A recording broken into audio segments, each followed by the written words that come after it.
Hello dear friend, welcome back to my YouTube channel कुमास 24।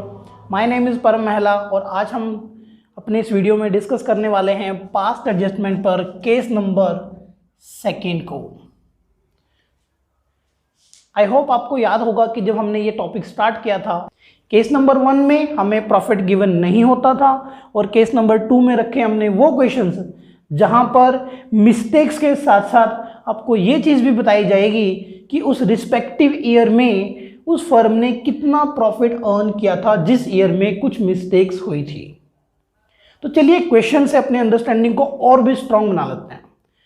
सो my dear student, question start करने से पहले मैं आपको कुछ चीज़ें क्लियर कर दूं कि यहाँ पर जहाँ प्रॉफिट आपको गिवन होता है रिस्पेक्टिव ईयर का, कुछ एक्सपर्ट्स ऐसा करते हैं कि इनको भी फर्दर 2 कैटेगरीज में डिवाइड कर देते हैं और पहली कैटेगरी में रखते हैं जहां पर जो प्रॉफिट था वो राइट रेशियो में डिस्ट्रीब्यूट हुआ था। भले ही उन्होंने इंटरेस्ट ऑन कैपिटल प्रोवाइड ना किया हो, भले ही उन्होंने ड्राइंग के ऊपर इंटरेस्ट चार्ज ना किया हो या सैलरी या कमीशन कोई वो देना भूल गए हो, बट जो प्रॉफिट था वो बिल्कुल सही रेशियो में डिस्ट्रीब्यूट किया गया था। और सेकेंड कैटेगरी में रखे जाते हैं वो क्वेश्चंस जहां पर मिस्टेक्स के साथ साथ डिस्ट्रीब्यूशन ऑफ प्रॉफिट भी रॉन्ग रेशियो में हुआ था।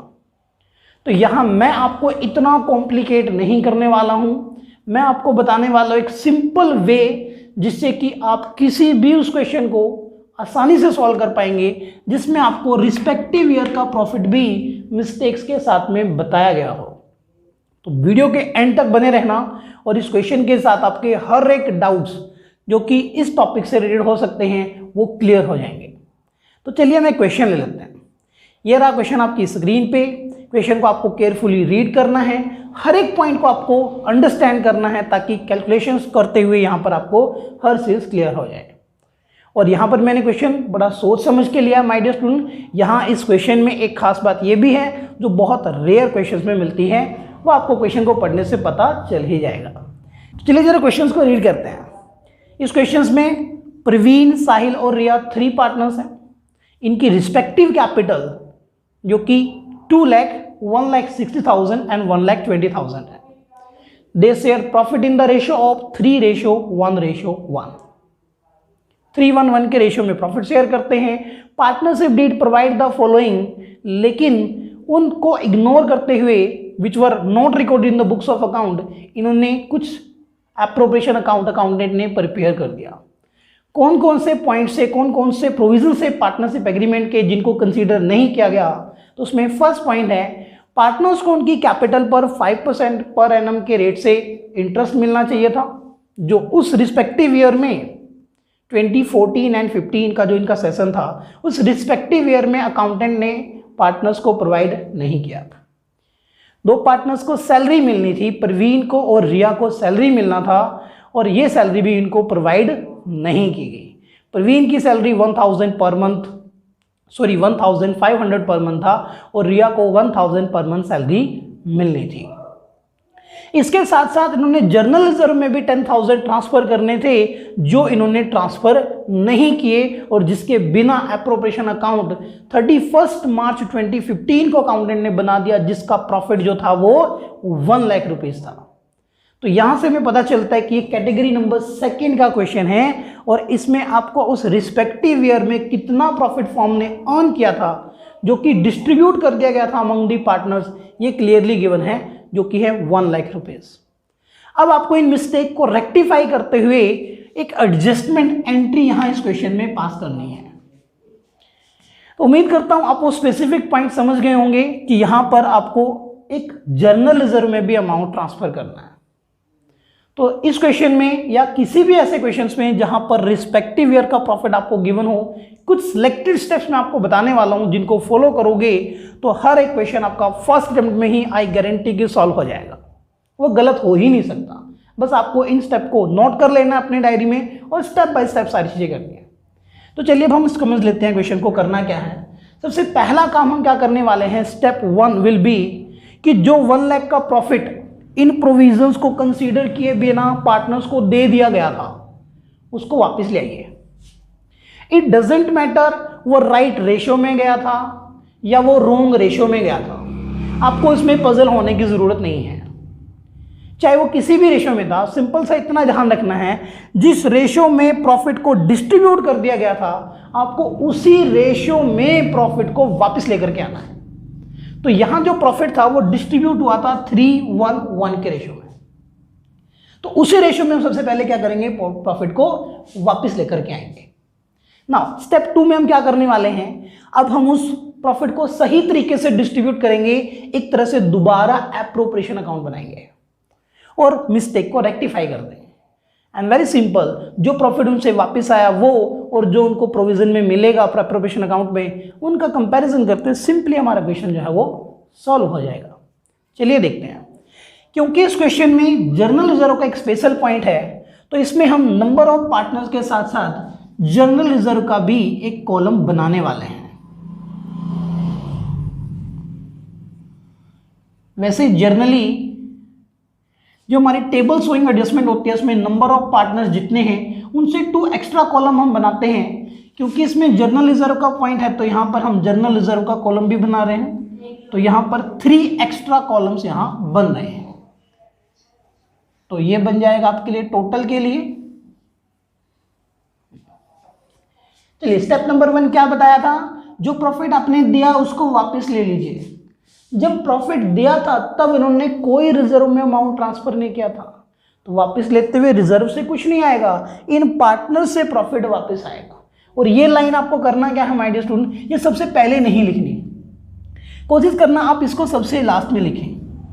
क्यों सबसे लास्ट में लिखना है, इसका आंसर मैं आपको वीडियो के एंड में दूंगा कि पॉइंट ये भले ही हमारा फर्स्ट हो और वर्किंग हम इसकी फर्स्टली कर रहे हैं, बट स्टिल आपने इस पॉइंट को लिखना सबसे एंड में है। सो क्या लिखना है, प्रॉफिट्स जितना है उतना ही लिखेंगे प्रॉफिट्स कितना, ₹1 लाख,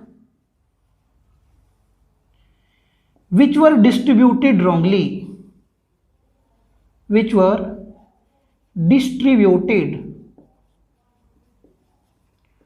wrongly, जो गलती से हमने बांट दिया था। अब हम क्या करने वाले हैं, नाउ टेकन बैक, अब हम उस प्रॉफिट को पार्टनर से वापस लेने वाले हैं। वापस ले लीजिए। पार्टनर कौन कौन है, प्रवीण, साहिल और रिया।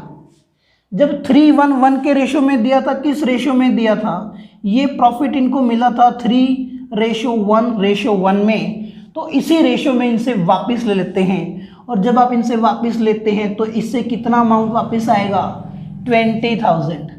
यहाँ कितना आएगा, 20,000। इससे कितना प्रॉफिट इसको मिला था, 3/5 60,000 इनको मिला था। तो इस तरह से जो प्रॉफिट इनको जब दिया था तो हमने क्या लिखा होगा यहाँ पर, क्रेडिट, क्रेडिट और क्रेडिट। अब क्या करने वाले हैं, हम प्रॉफिट दे थोड़ी ना रहे हैं, हम तो प्रॉफिट वापस ले रहे हैं। अब क्या हो जाएगा, ये बन गया डेबिट। डेबिट, दिया हुआ प्रॉफिट वापस लेने की बात हो रही है, तो वापस लेने को हम क्या करेंगे, देते हुए क्रेडिट करते हैं और वापस लेते हुए क्रेडिट का opposite debit, debit and debit. और इस तरह से क्या हुआ, 1 लाख रुपीस का जो प्रॉफिट हमने बिना प्रोविजन को कंसीडर किए इनको बांट दिया था, प्रवीण, साहिल और रिया को, वो हमने वापस ले लिया। यहां तक ये प्रॉब्लम तो सॉल्व कर दी कि जो मिस्टेक हो गई थी वो हमने वापस लाते हुए यहां तक तो रेक्टिफाई कर दिया। नाउ व्हाट टू डू, अब जो प्रोविजन कंसीडर नहीं किए गए थे, चेक करो क्वेश्चन में, ये रहा दोबारा से आपके सामने। तो अब इस क्वेश्चन में देख लो, जो प्रोविजन कंसीडर नहीं किए गए थे उनको कंसीडर करने की बारी आती है। मतलब एक तरह से एप्रोप्रिएशन अकाउंट दोबारा बना दीजिए। अब अगर एप्रोप्रिएशन अकाउंट आप बनाते हो तो सबसे पहले नंबर पे क्या करोगे, क्रेडिट साइड में ये 1 लाख का प्रॉफिट ट्रांसफर करोगे ना, लिखोगे बाय नेट प्रॉफिट 1 लाख, और उसके बाद सबसे पहले जर्नल रिजर्व में पैसा डाल देंगे। लिखते हैं यहां पे ट्रांसफर टू जनरल रिजर्व। भाई सबसे पहला काम, जो प्रॉफिट हमने फ्यूचर के लिए बचा के रख लिया 10,000 रुपीज का, वो रख दो साइड में। जी ठीक है, रख दिया साइड में। अब ये जनरल रिजर्व कहाँ होता है? बैलेंस शीट की लायबिलिटी साइड में होता है, और सभी लायबिलिटीज का बैलेंस क्या होता है? क्रेडिट। तो इस अमाउंट का भी बैलेंस क्या आएगा? अगर मैं जर्नल एंट्री में जब इसको लिखूंगा तो इसका बैलेंस मुझे क्रेडिट लिखना है, तो इसलिए मैंने यहां पर बाहर ही लिख दिया। आप चाहो तो इस चीज को यहां भी राइट कर सकते हो कि ये क्रेडिट में जाएगा। What my point? General reserve देने के बाद फिर क्या करना है? कैपिटल पे इंटरेस्ट देना है जी, वो भी दे दो। एक एक चीज को सही कर रहे ना, प्रॉफिट तो वापस आ गया। समझिए आपके पास अब 1 लाख रुपए आपके हाथ में आ गए हैं, अब सही तरीके से अप्रोप्रिएशन बनाइए। पहले रिजर्व ट्रांसफर किया, अब कैपिटल पर इंटरेस्ट दे देते हैं। इंटरेस्ट ऑन कैपिटल किस रेट से देना था? At the rate 5% per annum के रेट से। 2 लाख कैपिटल है, 5% कितना बनेगा? 10,000 रुपीज। 1,60,000 कैपिटल का कितना बनेगा? 8,000 रुपीज। और फटाफट से बताओ जरा, 1,20,000 कैपिटल रिया की थी और 5% निकालेंगे तो यहां पर इंटरेस्ट कितना बनने वाला है? यहां कुछ नहीं आएगा, ये कोई पार्टनर थोड़ी ना। तो इस तरह से टोटल फर्म को कितना इंटरेस्ट पे करना पड़ गया? 6 + 8 + 10, ये बन गया 24,000 रुपीज, जो अब फर्म को पे करना पड़ेगा। अच्छा, और इसके साथ साथ क्या करते आए थे हम? इसके साथ डेबिट या क्रेडिट वर्ड यूज करते आए थे, याद होगा शायद फर्स्ट वीडियो में। अदरवाइज अब हम डेबिट और क्रेडिट वर्ड कैसे यूज करते हैं? बस कैपिटल अकाउंट को अपने माइंड में इमेजिन करना है और ये देखना है कि इंटरेस्ट ऑन कैपिटल अकाउंट की कौन सी साइड में लिखा जाता है। तो ये जाता है जी क्रेडिट साइड में, तो इनके साथ भी लिख दिया क्रेडिट एंड क्रेडिट। आप चाहो तो सीधा यहां भी लिख सकते हो, बाहर ही लिख दे क्रेडिट, एक ही बात है। और क्या देना था? साथ में सैलरी देना भी भूल गए थे। क्या अकाउंटेंट था वो, बहुत भुलक्कड़ था वो, जिसने कुछ दिया ही नहीं, शायद लर्निंग में था, सीख रहा होगा वो। तो प्रवीण को सैलरी मिलनी है 1,500 पर मंथ। 12 से मल्टीप्लाई करके बताना जरा टोटल एनुअल सैलरी कितना बन गया? 18,000। साहिल को नहीं मिलनी थी, रिया को 1,000 पर मंथ मिलना था। आई थिंक ये कैलकुलेशन तो आप सबसे पहले और फास्टली कर सकते हैं। 12 मंथ्स की सैलरी कितना बन जाएगा? 12,000। टोटल कितना सैलरी फर्म को पे करना पड़ गया? 30,000 का ये एक्सपेंस फर्म का बढ़ गया। राइट, ओके ना, यहां पे रुकते हैं पहले तो, और इसके साथ भी वर्ड यूज कर लेते हैं। सैलरी भी कहां जाता है? ये भी कैपिटल अकाउंट के क्रेडिट साइड में लिखा जाता है। सो माय डियर, अब हमें जरूरत पड़ती है थोड़ा सा माइंड यूज करने की। यहां हमें थोड़ा सा माइंड लिखना पड़ेगा नेक्स्ट स्टेप को लिखने से पहले। और वो माइंड क्या यूज करना पड़ेगा? जरा दिमाग लगाओ। जो प्रॉफिट वापस लाए थे पार्टनर से, वो कितने रुपए का था? याद करो, 1 लाख रुपीज। 1 लाख रुपए हम वापस लेकर के आए थे, उसमें से 10,000 रुपीज जर्नल रिजर्व में रख लिए जी, बिल्कुल। बचा कितना प्रॉफिट? 90। 10 तो रिजर्व में रख लिया हमने, ओके। फिर आपने इंटरेस्ट ऑन कैपिटल दिया, पार्टनर उनके कैपिटल पे इंटरेस्ट दिया, कितना प्रॉफिट उसमें चला गया? 24,000 का प्रॉफिट कैपिटल पे इंटरेस्ट देने में चला गया। और हमने पार्टनर को सैलरी भी दी 30,000 का, यहां भी चला गया प्रॉफिट। तो अब तुम्हारे पास प्रॉफिट बचा कितना पार्टनर्स को बांटने के लिए? जो 1 लाख का प्रॉफिट वापस लाए थे, तो सिंपल सी बात है, कैसे निकलेगा? इनको माइनस कर दो जो तुमने खर्च कर दिया या सेव कर लिया। तो इनको माइनस करते हैं तो हमारे पास कुछ इस तरह से आ जाता है रिमेनिंग प्रॉफिट। क्या आ जाएगा यहां पे? रिमेनिंग प्रॉफिट कैसे निकलेगा? 1 लाख का जो प्रॉफिट तुम वापस लेकर के आए थे, उसमें से 10,000 जर्नल रिजर्व वाले माइनस कर दो, 24,000 जो इंटरेस्ट ऑन कैपिटल में गया वो भी माइनस कर दीजिए, और 30,000 का जो प्रॉफिट आपने सैलरी देने में यूज कर लिया वो भी माइनस कर दो। इस तरह से ये टोटल हो जाता है 64। तो आपके पास रिमेनिंग प्रॉफिट कितना बचता है? जी मैं यहाँ लिख रहा हूँ 36,000 रुपीज़ का प्रॉफिट बचता है। कितना? 36,000। अब इस प्रॉफिट का क्या करोगे? आप कहोगे सर इसको भी प्रवीण, साहिल और रिया को बांट देंगे जो उनका सही रेशो है। जो रेशो तो एक ही है तो डिवाइड कर दो। Now divided in 3:1:1। अच्छा 36,000 को 3:1:1 के रेशियो में डिवाइड करते हैं तो क्या आंसर आता है? लेट अस सी। ये जाएगा 7,200 का प्रॉफिट रिया के अकाउंट में। क्योंकि साहिल का रेशियो भी 1 ही है तो मैं ज़्यादा दिमाग नहीं लगाऊंगा बल्कि थोड़ा सा स्मार्ट वर्क करूंगा। तो 1 और 1 तो इसका भी शेयर इतना और इसका शेयर 3 है तो 3 से मल्टीप्लाई करते हुए 21,600। अच्छा चेक कर लेना कि इनका टोटल 36,000 बन रहा है कि नहीं बन रहा है। Let me check. मैंने तो चेक कर लिया कि भाई ये 36,000 ही बन रहा था। और इस तरह से ये बचा हुआ प्रॉफिट भी हमने पार्टनर्स को बांट दिया। और किस कैपिटल अकाउंट की कौन सी साइड में जाएगा? प्रॉफिट बांटने की बात हो रही है तो नो डाउट ये क्रेडिट में ही जाएगा। इस तरह से अब हमारे पास क्रेडिट में हो चुके हैं 1 2 3 आइटम, डेबिट की है 1।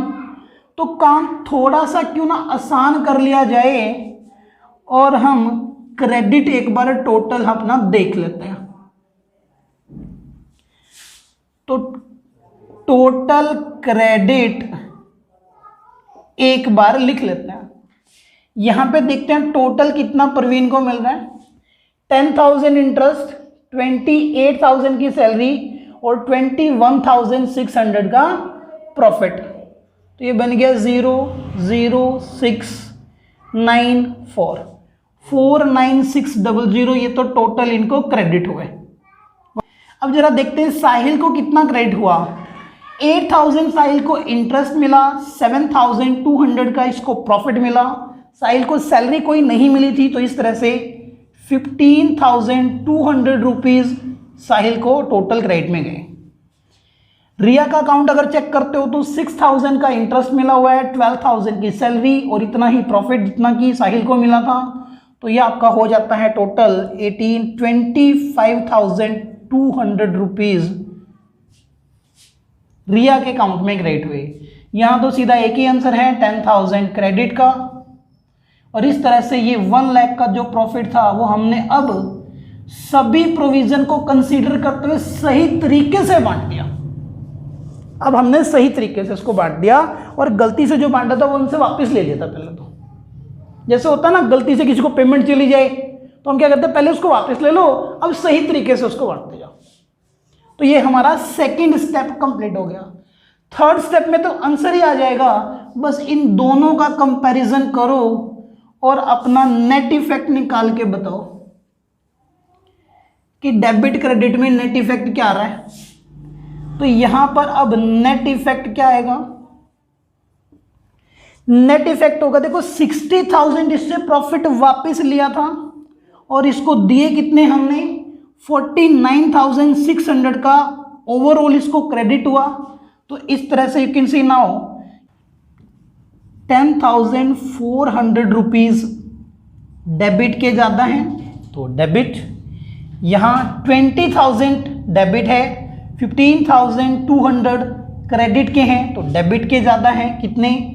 4,800। आपके डेबिट वाले ज़्यादा हैं तो ओबियसली डेबिट।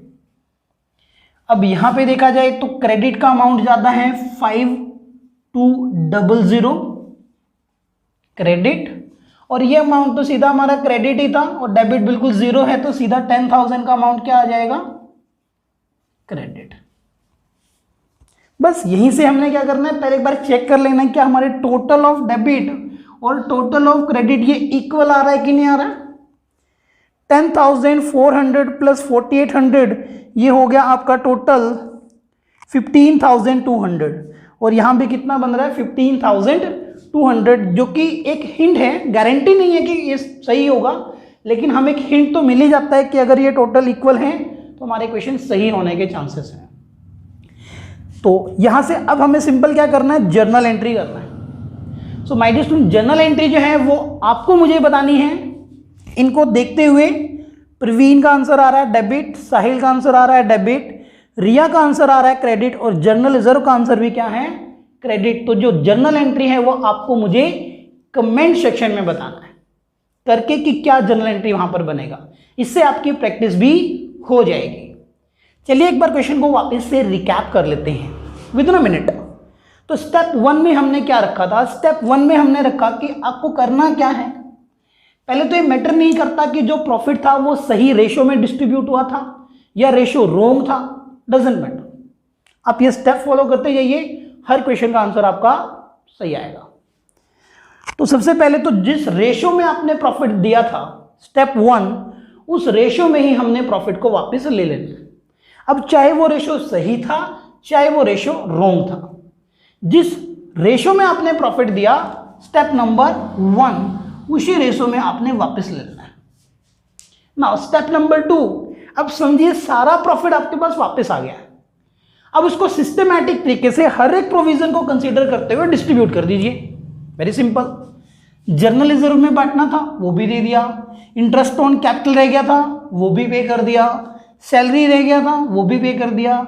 यहाँ थोड़ा सा मैंने आपको कहा था कि माइंड हमें लगाना पड़ता है, और वो ये कि जो प्रॉफिट आया था तुम्हारे पास वापस, उसमें से 10, 24 और 30 ये चलने के बाद प्रॉफिट बचा कितना, माइनस कर दीजिए जो प्रॉफिट वापस आया था। जो प्रॉफिट बच गया उसके ऊपर भी पार्टनर्स का ही हक है, बचे हुए प्रॉफिट को घर थोड़ी ना ले जाएगी फर्म, तो उसको भी बांट दीजिए। लेकिन यहां पर आपने रेशो हमेशा राइट लेना है, जो भी रेशो होगा।